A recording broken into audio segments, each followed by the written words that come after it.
For this week's Gotcha, I want to focus on a particular state, Tennessee. And before I get started, I want to make it clear that I do not buy into the stereotypes about Tennessee or about the American South in general. I know the governance of the state does not represent every person. There are thousands of folks in the volunteer state working diligently every day to reverse the trends I'll be talking about today. And those folks need allies.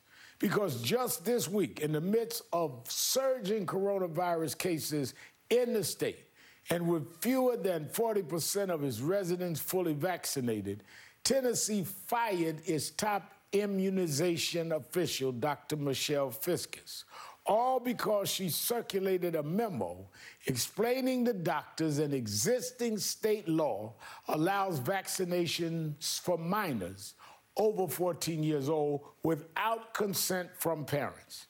And Tennessee officials aren't content with terminating their state's top expert. Here's what Dr. Fiscus told my colleague Chris Hayes this week.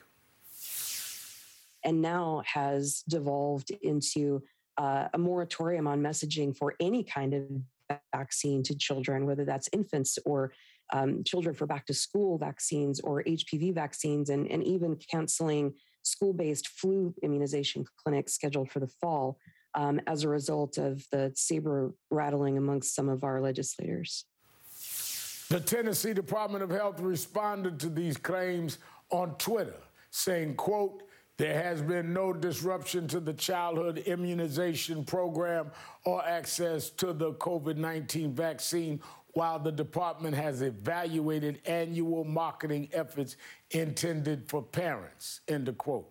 Outreach for these vaccinations is critical, as Tennessee is already facing some of the worst health outcomes in the nation. U.S. News and World Report ranks the state 43rd in public health. And this most recent politicization of life-saving vaccines can only make things worse.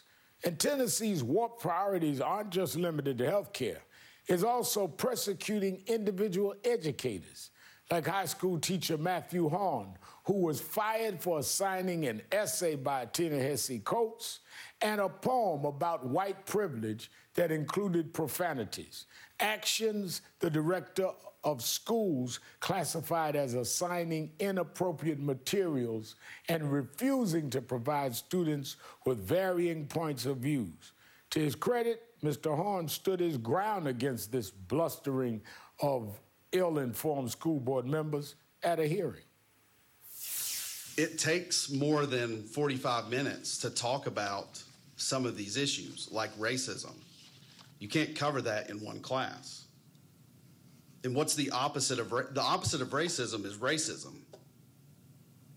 How am I supposed to show an opposing viewpoint to that? I don't consider white privilege an opinion.